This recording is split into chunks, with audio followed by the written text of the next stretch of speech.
It seems like everybody wants to work from home, be their own boss, be an entrepreneur, or start their own company. But the reality is that even though we see this as a bit of a glamorous lifestyle on the internet, it's really not all that glamorous. And in a lot of ways, it's very similar to just working a regular job. But there are also some very important differences that I'd like to talk about today. So I myself am self-employed. I run an accounting and bookkeeping company where I do bookkeeping and tax for businesses in my local area. And I'm what you would call a solopreneur, I guess, because I don't have any business partners, I don't have any employees. It's just me. I run my business totally virtually on my computer, and essentially because of that I can work from anywhere, but generally speaking I work from home.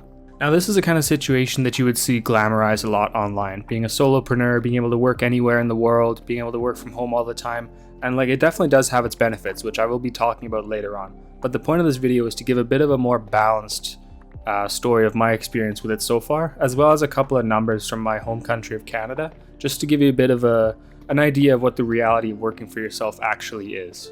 So according to Statistics Canada, the median income for any individual, meaning not the average, but the middle individual in Canada, earned $43,600 in the year of 2020. Approximately that, because these are translated into 2022 dollars, but we'll say about $43,000 was the median income in 2020. That's for everybody. Now, specifically for those who are considered self-employed, the median income in 2020 was, drumroll please, $25,700. Now that's if you are just self-employed, you don't also have a job. That's quite a bit lower than the median income, and that's for men, by the way. The median for women who are self-employed with no job is $19,300.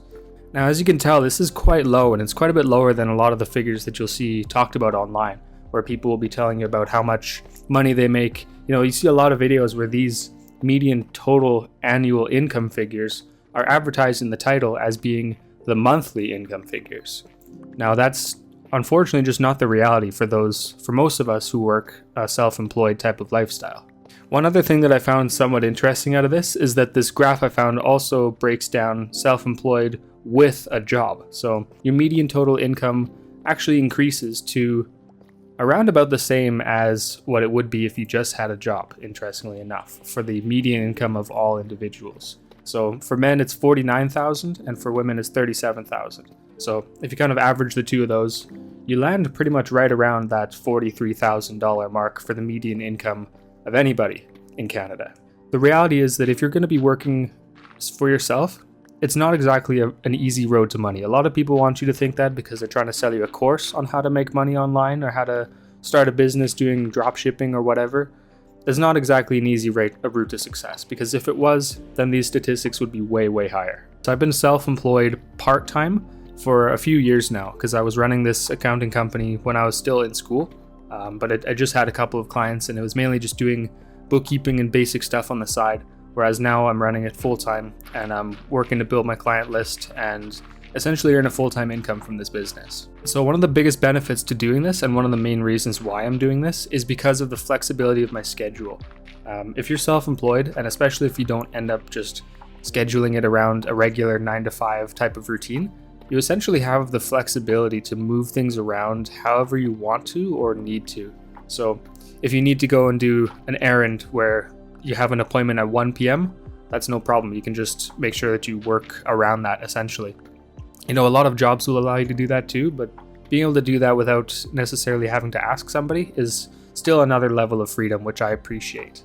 Now, a downside to working for yourself that I've found particularly strong for me is that it's very difficult to self-motivate, especially if you're working alone and especially if you're working from home. I find it way easier, as I'm sure you guessed, to just hang out at home, because that's kind of what I'm used to doing, rather than actually buckling down and getting to work when I need to. So this difficulty self-motivating is something that I've definitely always struggled with when I do this company, and even with my schoolwork in the past. But some ways that I've found to kind of help with that is, as simple as it sounds, sometimes all you have to do is just start. Even if you start with something fairly simple, like just responding to an email that's in your inbox, that I find snowballs into me just getting started. Something about just that little first task I find to be really helpful. Another way to maybe get around that too is to work outside of your home, whether it's going to a cafe or a library or something, because I just find it easier to actually get to work if I've left the house with the intention to work. If I go to a library and I sit down and open my laptop, you're not just going to sit there and like scroll on Instagram shorts, or no, YouTube shorts, Instagram reels or whatever. Because you didn't have to leave the house to do that. Whereas I find if I'm actually in a place, I'm more likely to do the thing that I set out to do there.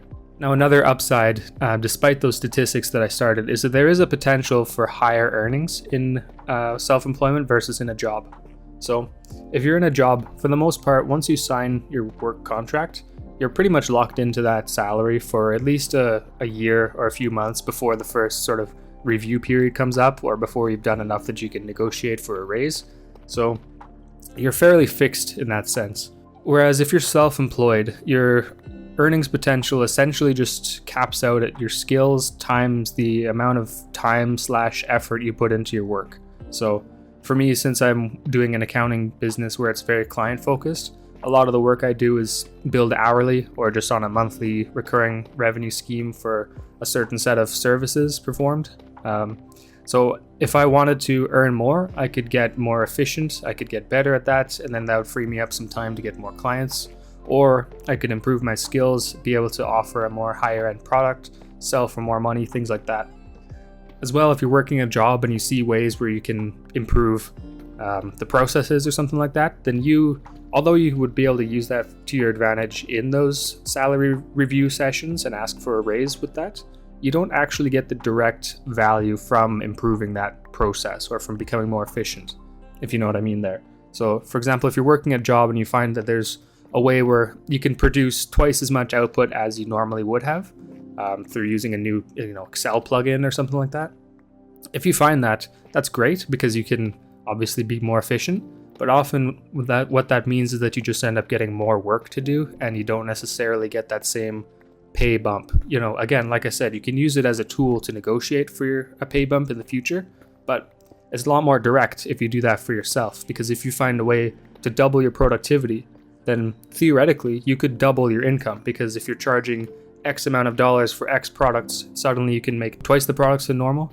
Then you could theoretically find more customers and just make that income difference yourself or for your business.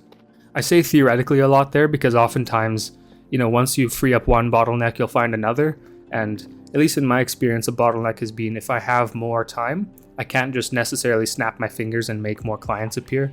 But just opening up that potential for new earnings is something that I find to be pretty cool, because if you're in a job, you don't necessarily have that much direct control over it. Now, the final downside that I want to talk about when working for yourself is the difficulty of separating work from life, especially when you're working from home. Now, I know some jobs can be like this too. Like I say, I work in accounting, so I've worked the public accounting lifestyle during tax season. There is no work-life balance there. It's just work. You work and you sleep and you eat, and that's about it. So I know that jobs can have poor work-life balance as well, but I've found that it's a bit of a different animal when you're the one who's in control of the business. So even if I've completed the tasks that I wanted to complete, I'm still thinking about what the next move should be in the business, whether I want to expand into this area or that, or do this, or change my marketing strategies or whatever it may be. I just find it's very hard to turn that off. And I guess that's a skill that you have to build up over time to be able to turn it off and relax. Because if you don't, then you're at a huge risk of burnout. And maybe I'd even go farther than that and say that you will burn out at some point. It's not a risk, it's basically guaranteed. It's just a matter of when. So not being able to separate that and not being able to just clock out at whatever time you end work and head home and then just live a fairly relaxed, comfortable life at home, that's definitely a big downside that I think that's something that I don't see talked about very much, especially in those very pro entrepreneurship videos. Even if you've worked as hard as you can and you've completed everything, still sometimes it's hard to turn the brain off from work mode and get it back into just chill mode. Personally, the way that I've found to get around that is through physical exercise. If I go for a run and I just listen to music or a podcast or something, I find that it's very hard for my brain to get stuck in work mode and anxiety about not finishing things type of mode. Whereas if I'm just sitting there trying to relax from a day and I'm just sitting still, or I'm trying to do something on my computer, it's way harder to disconnect. So having that little physical release, whether it's running or weightlifting, I found has been very helpful. And then even after the fact, my brain seems a little more clear than it was beforehand. So I hope that gives you a little bit more of a balanced perspective on what it's like to work for yourself. I do it, I enjoy it, it's my choice. I'm here because I want to. So there are definitely some pros, and the pros are pretty good, but there are some cons, and I don't think those cons get talked about nearly enough in the world of online entrepreneurship type content. So hopefully this has been a bit of an eye-opening experience for you to hear what my experience has been with all this. If you work for yourself, or if you have any experience of entrepreneurship or solopreneurship as people call it, let me know in the comments. I'd like to hear your experiences. And if you have any other tools of mitigating the downsides and maximizing the benefits of working for yourself, let me know that too. I'm always open to learn. So anyways guys, yeah, thank you for watching. I'll talk to you in the next one.